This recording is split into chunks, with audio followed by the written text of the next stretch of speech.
안녕하십니까 삼성교회 성도 여러분, 한 주간 잘 보내셨죠?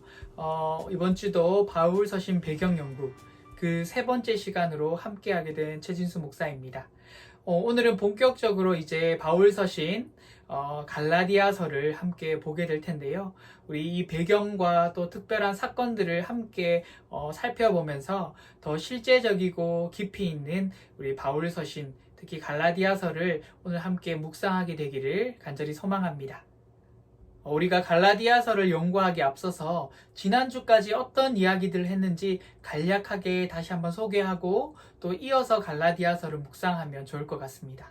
저희가 지난주까지 어떤 이야기들을 했냐면, 먼저는 예루살렘에서 시작된 그 복음의 역사, 성령의 역사하심을 통하여 시작된 그 복음의 역사와 또 세워진 예루살렘 초대교회를 통하여서 또 어떠한 역사들이 있었는지, 시작되었는지를 살펴보았고, 이것들이 어떻게 열방으로 확장되어 가는지를 한번 살펴보았습니다. 그 가운데 예루살렘 교회의 부흥을 주도하였던 베드로의 사역, 그 사역들 속에서 하나님께서 열방으로 그 복음을 확장시키기 위해서 고넬료의 환상을 보여주시고, 또 그렇게 이를 통해서 바울의 사역과 하나님께서 연결시켜주는 장면을 보았습니다. 하나님께서 바울을 부르시고, 또한 이 바울이 예루살렘 교회와 또 다른 사역들과 또 연결되어지기 위해서 또 바나바를 부르시는 장면들, 그렇게 해서 이 베드로, 바나바, 이 바울에 연결되는 이 사역을 통해서 그 결실인 바울의 전도 여행이 시작되는 그 이야기들을 우리가 함께 살펴보았습니다.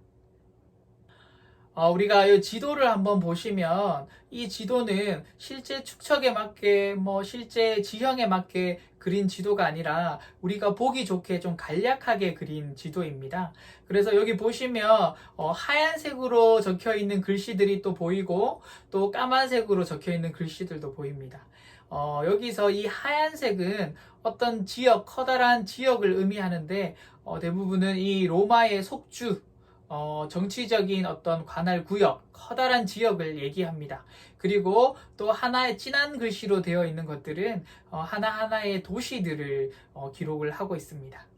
지역 이름으로 보면 갈라디아가 가장 눈에 띄고요. 그 다음에 도시 이름들은 우리가 아는 이름들이 많이 있습니다. 그죠? 골로새, 에베소, 빌립보, 데살로니가, 고린도, 이런 지역들이 눈에 보입니다.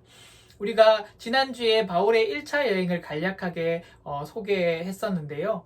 오늘 다시 한번 그 지역을 보자 하면, 크게는 구브로라는 섬, 그쪽 지역이 있고, 그 위쪽으로 밤빌리아, 그리고 그 다음 지역으로 갈릴리아 남부 지방을 지나왔음을 알 수 있습니다. 이것이 바울의 1차 전도 여행을 지나온 지역들인데요. 특별히 그 중에서도 이 갈라디아 지역, 갈라디아 남부 지역은 바울의 그 사역 중에 많은 열매가 있었던 곳입니다. 그곳에 갔을 때 수많은 무리들이 모여서 하나님의 말씀을 듣고 그 복음을 듣고 회심하는 역사들이 일어났죠. 또 그와 동시에 핍박이 가득했던 곳이기도 합니다. 우리가 사실 이 서신서, 이 편지로 된 서신서를 볼 때 중요한 부분이 무엇이라고 했습니까? 네, 먼저는 수신자를 살펴보는 일이겠죠. 과연 바울이 누구에게 보낸 편지인가 하는 것입니다. 갈라디아의 수신자는 이렇게 되어 있습니다. 갈라디아의 여러 교인들에게 보내는 편지예요. 그렇다면 우리가 앞서서 봤던 지도를 한번 떠올려 보면서, 이 갈라디아가 단지 그냥 하나의 도시, 하나의 교회의 개념이 아니라는 것을 살펴볼 수 있습니다. 이 갈라디아는 아주 커다란 지역인데요. 그 지역에서 오늘 지칭하는 이 갈라디아는 그 지역 안에 있는 수많은 교회들, 여러 교회들을 지칭하고 그곳에 있는 함께하는 성도들을 이야기하는 것입니다. 그래서 이 갈라디아 편지는 편지를 한 곳에 보내서 그곳에서만 그냥 편지를 읽고 끝나는 것이 아니라 그 지역의 모든 교회가 이 편지를 돌려볼 수 있도록 하는, 그렇게 해서 모든 교회가 이 편지를 읽을 수 있도록 하는 그런 편지였어요. 그래서 이러한 서신서의 종류를 바로 회람서신이라고 이야기합니다. 그래서 우리 갈라디아서를 회람서신이라고 이야기하는 것이죠. 그렇게 이 바울은 갈라디아 1차 전도 여행에서 하나님의 복음을, 예수 그리스도의 복음을 전했던 이 갈라디아 지방의 많은 교회들에게 이 편지를 하고 있습니다. 그렇다면 이 갈라디아 교회의 구성원들, 이 성도들은 어떤 사람들일까요? 바울이 이 복음을 전하는 장면을 살펴보며 주로 회당에 가서 그 복음을 전했던 걸로 잘 알려지고 있습니다. 우리가 이 바울이 회당에서 복음을 전했다는 것은 듣는 자들이 어떤 자들이었겠습니까? 네, 맞습니다. 바로 제일 먼저는 유대인이겠죠. 유대인들이 모여서 하나님의 말씀, 그 성경을 듣고 있을 때에 바울이 가서 거기서 예수 그리스도의 복음을 성경으로 풀어서 전해준 것입니다. 그렇기 때문에 그 복음을 듣고 회심한 제일 첫 번째 사람들은 바로 유대인들이었다고 볼 수 있겠습니다. 그리고 또 유대인들 외에도 그 회당에는 많은 사람들이 있었는데 그 사람들이 누구냐면 바로 그 하나님의 말씀을 듣기 위해 온 이방인들입니다. 우리가 저번 시간에 이 사람들에 대해서 잠깐 이야기를 나누었는데요. 이 사람들은 바로 이방인이지만 할례를 받지 않고 그 율법을 온전히 지키지는 못했지만 하나님의 말씀을 믿고 하나님을 믿고 또 유대인을 동경했던 그런 사람들입니다. 그런 사람들을 우리가 경건한 이방인들이라고 했죠. 이 사람들이 바울의 가장 주된 전도의 대상자들이었고 이제는 그 복음을 듣고 갈릴리 교회의 일원이 된 사람들입니다. 그리고 세 번째는 그 외에 다른 이방인들인데요. 바울이 가는 곳곳에서 또 기적을 일으키기도 하고 하나님의 복음을 전파하기도 했기 때문에 그 기적을 보고 돌아왔거나 또 그 바울이 전하는 그 메시지를 통해서 그 교회 안으로 돌아오게 된 이방인들 또한 있었습니다. 이렇게 갈릴리에는 유대인도 있었으며 또 많은 이방인들이 모인 그러한 교회였다고 볼 수 있습니다. 그 다음으로는 이 갈라디아서가 언제 기록되었는지 이 기록 시기에 대해서 한번 고민을 해봐야 할 텐데요. 그렇다면 왜 이 기록 시기가 중요한 것일까요? 우리가 이 바울 서신을 상황 서신으로 읽는다고 이야기했습니다.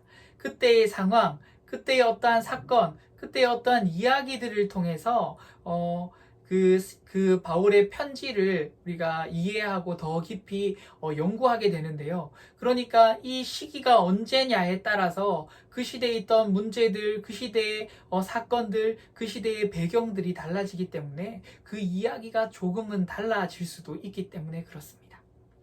그래서 여러 서신들에서는 학자들이 그 연대를 추정하고 있는데 이 갈라디아서만큼은 그 의견들이 좁아지지가 않아요. 그래서 크게는 이 갈라디아서가 기록된 이야기를 북부 갈라디아설, 남부 갈라디아설 해서 두 가지의 시기로 생각해 보게 됩니다. 우리가 오늘 함께 중심으로 나눌 어떤 설은 바로 남부 갈라디아설입니다. 이 남부 갈라디아설은 바울이 1차 전도 여행을 마치고 그리고 이제 돌아와서 그 예루살렘 회의가 열렸잖아요. 이방인들이 이 복음을 어떻게 받아들일 것인가, 율법을 함께 지켜야 하는가, 할례를 받아야 하는가, 이 문제들을 이야기했던 그 예루살렘 회의 그 직후에 쓰여진 편지라고 볼 수가 있겠습니다. 그렇게 해서 이러한 다양한 기록의 연대의 추정 속에 우리는 남부 갈라디아설 이 이야기로 오늘 갈라디아서의 배경을 한번 살펴보고자 합니다.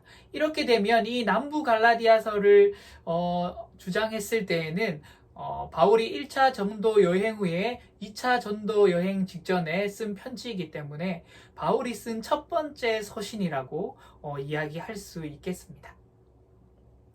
그런데 이 갈라디아서의 상황을 살펴보기 이전에 사실 이 시대는 굉장히 교회에 어려움이 있는 시대였어요. 왜냐하면 제일 먼저 이 복음이 유대인에게 전해졌을 때만 해도 어떠한 문제가 없었습니다. 왜냐하면 이 복음이 전해지는 이 일이 그저 이제 유대인에게만 전해졌었기 때문에 그들의 문화는 이미 율법 안에 있었고 그들은 이미 할례를 받은 자들이었기 때문에 율법을 지켜야 한다, 지키지 않아야 한다, 할례를 받아야 한다, 할례를 받지 않아야 한다 이러한 문제들을 고민할 필요도 없었거든요. 그런데 이 복음이 이방으로 확장되고 온 열방으로 뻗어나가서 이방인들이 복음을 듣게 되자 그때부터는 이 문제에 봉착하게 되는 거죠. 이 모든 이전에 믿었던 유대인들이 율법을 지키고 율법을 행하고 할례를 받아야만이 진정한 약속의 자녀가 아닌가? 또 어떤 이들은 아니다. 진짜 복음은 예수 그리스도를 믿음으로 인하여 그 은혜의 구원만으로 충분하다. 이런 이야기들이 교회 안에서 빈번하게 일어나게 된 것이죠.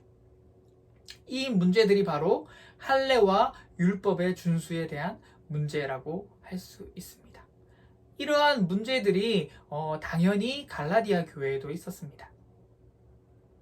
그래서 이 갈라디아서의 상황을 한번 살펴보면 갈라디아 교회에 한 무리들이 오게 됩니다. 이 무리들이 누구냐 하면 바로 예루살렘에서 온 보수 유대파 그리스도인, 우리는 유대주의자라고 이야기하는데요. 이 유대주의자들이 예루살렘에서 갈라디아로 오게 됩니다.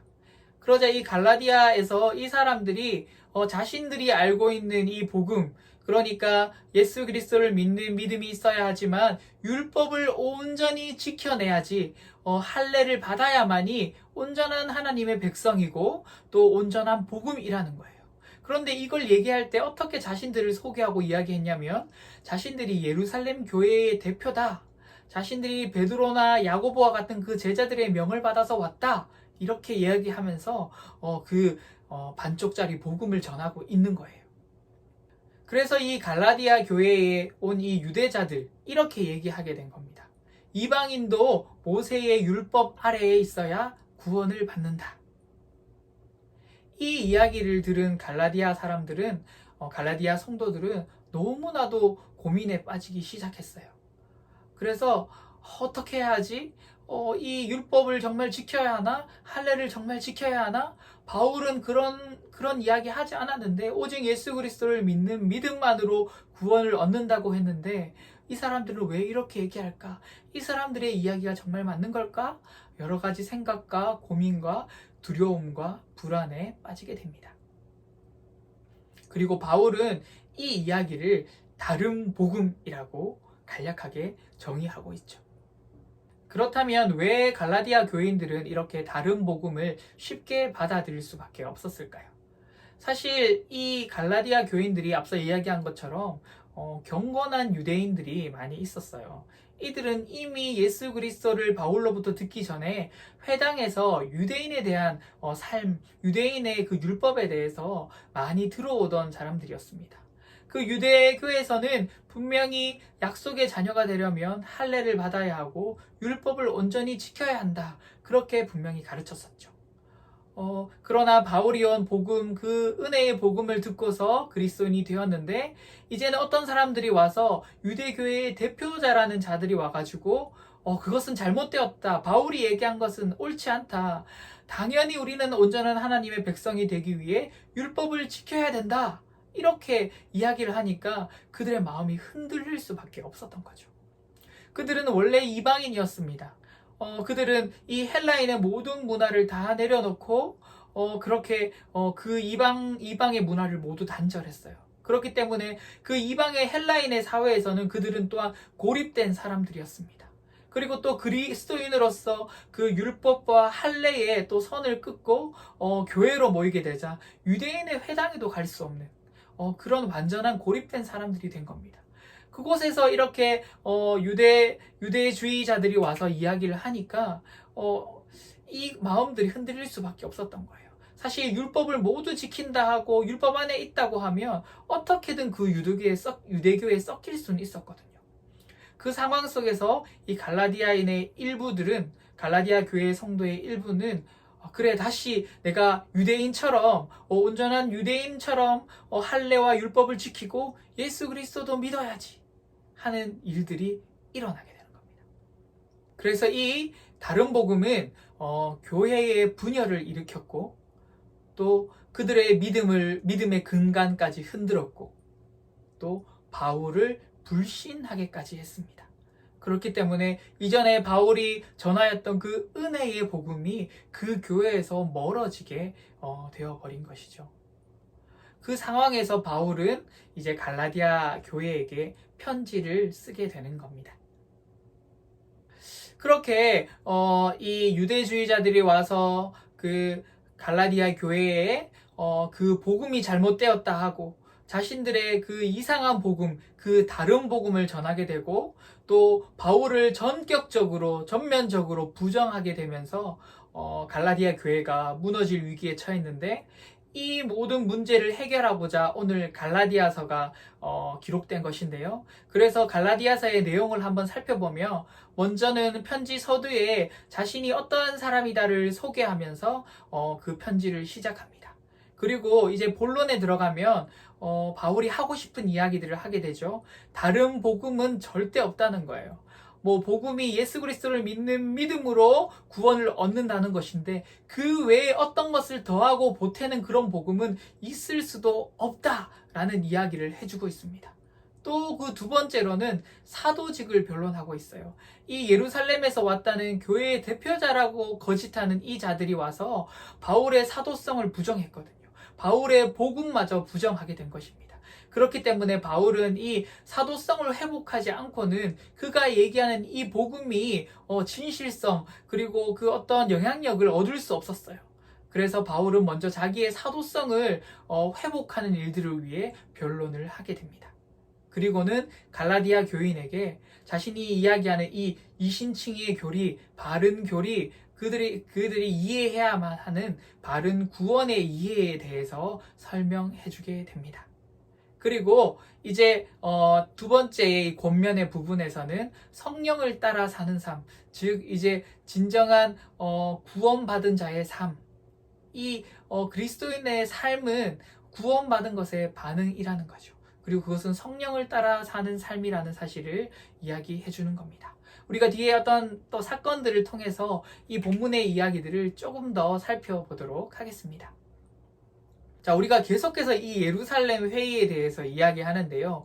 오늘 갈라디아서에도 이 예루살렘 회의에 대한 내용이 등장을 합니다. 오늘 등장하는데 바울이 바나바와 디도와 함께 예루살렘 회의에 참석하게 됩니다.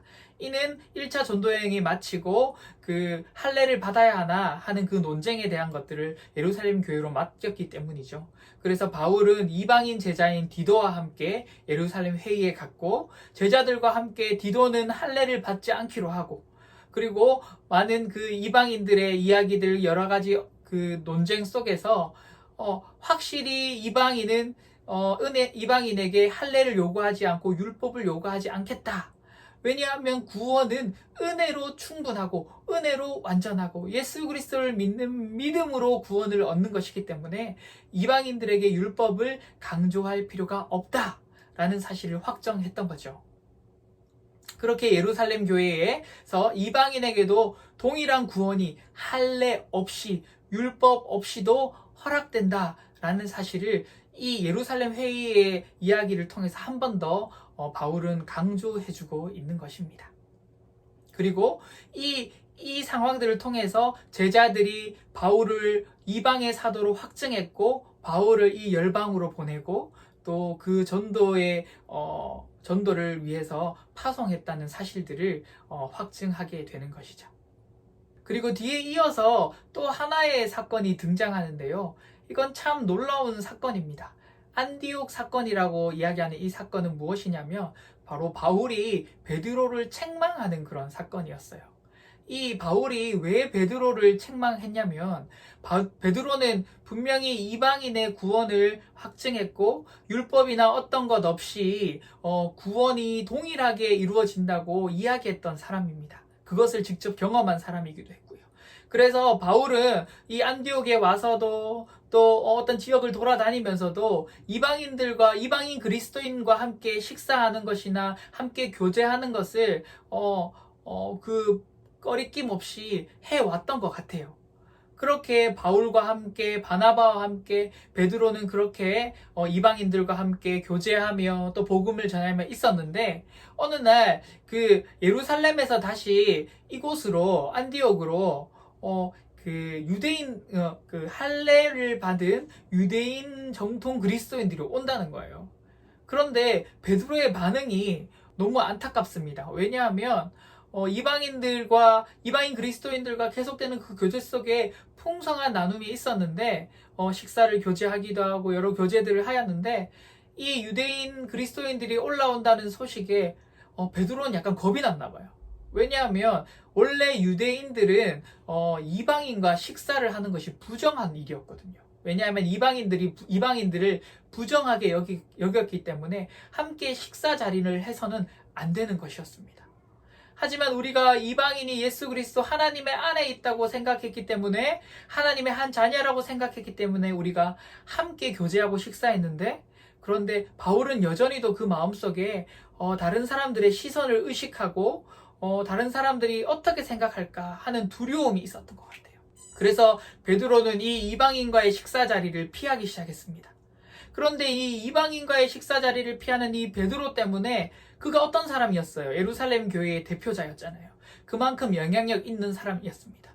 이렇게 베드로가 이방인과의 교제를 피하자 다른 유대인 그리스도인들도 동일하게 그 식사 자리를 피하고 이방인과 유대인의 선이 또 그어지고 벽이 생겨나게 되었어요. 그래서 하물며 유대인이었던 그 바나바까지도 이방인들과 그 교제를 끊어버린 겁니다. 바울이 그 상황을 보고 너무 화가 난 거예요. 이건 온전히 우리가 하나님께서 이방인에게 동일한 구원을 주셨다. 우리가 동일한 하나님의 백성이다. 라는 사실을 부정하게 되는 것이었거든요. 그래서 바울은 이 베드로를 책망하게 됩니다. 바울의 외식인 거죠. 이 외식은 밖에서 먹는 게 아닙니다. 그죠? 겉만 보기 좋게 꾸미어 드러내는 거죠. 왜냐하면 겉으로는 이방인의 구원을 인정하면서 마음속 깊이는 조금 유대인과 이방인은 조금은 다르지 않을까 하는 그런 우월감이나 어떤 차별성을 가지고 있었던 것 같아요. 그래서 바울이 책망한 이야기를 합니다. 이 이야기는 무엇까지 이야기하냐면 바로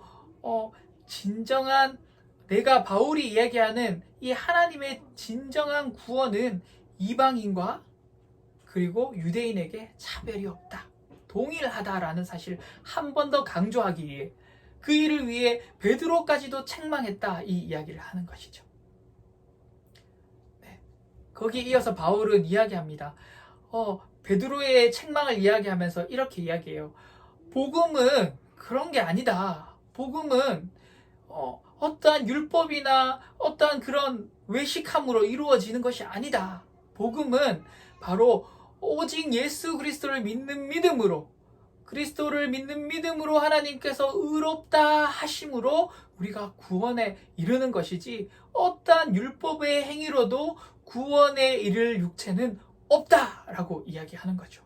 그게 바로 바울이 얘기하는 이신칭의 복음입니다. 온전하고 바른 복음이라고 볼 수 있죠. 그 바울은 갈라디아 교회가 이러한 온전한 복음을 회복하기를 원했어요. 그리고 더 강력하게 한마디를 추가해서 이야기합니다. 내가 하나님의 은혜를 패하지 아니하노니 만일 의롭게 되는 것이 율법으로 말미암으면 그리스도께서 헛되이 죽으셨느니라. 우리가 율법에 대해서 계속 이야기하고 율법을 지켜야 한다고 계속 강조하게 되면 그것은 그리스도의 죽음을 헛되이 하게 되는 것이라는 거죠. 이것은 정말 하나님 앞에서 너무나도 예수 그리스도의 그 죽음을 정말 헛되고 정말 부끄럽게 만드는 일입니다. 예수 그리스도는 우리의 모든 것을 짊어지시고 모든 죄값을 짊어지시고 십자가에 못 박혀 죽으셨어요. 예수님의 죽으심은 완전하심입니다. 예수 그리스도의 그 죽으심을 믿음으로 우리 또한 완전해지는 거예요. 하나님께서 우리를 온전한 구원의 백성으로 인쳐주시는 거죠. 그것이 바로 예수 그리스도의 그 십자가 그리고 예수 그리스도를 그 믿는 믿음입니다. 그런데 이 믿음이 어떻게 부족할 수가 있겠어요? 이 믿음엔 어떤 것도 더 추가하고 더할 수 없습니다.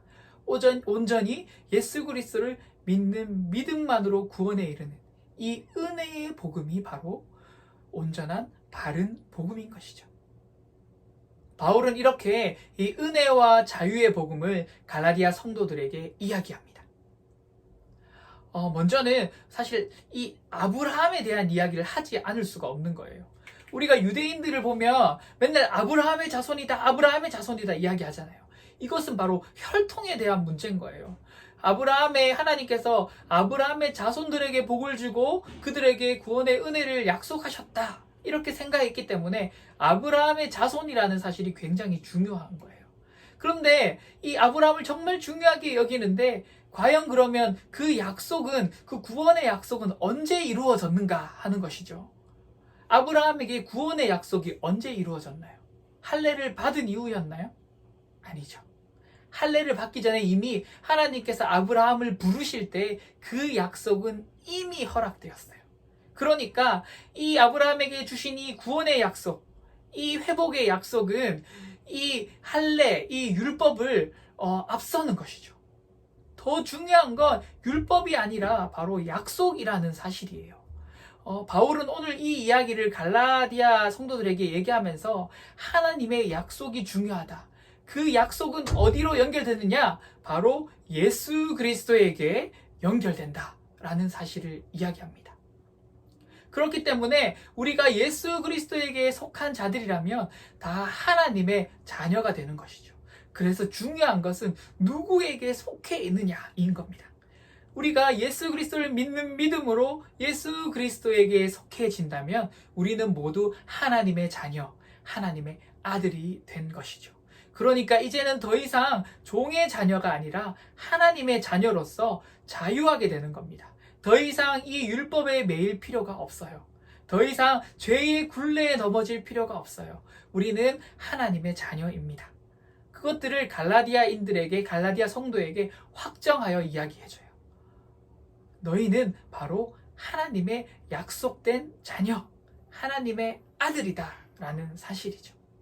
이렇게 바울은 그 약속에 우리가 약속의 자녀가 되고 하나님의 자녀라는 사실들을 갈라디아 성도들에게 확신 있게 설명하고 이야기해 줍니다.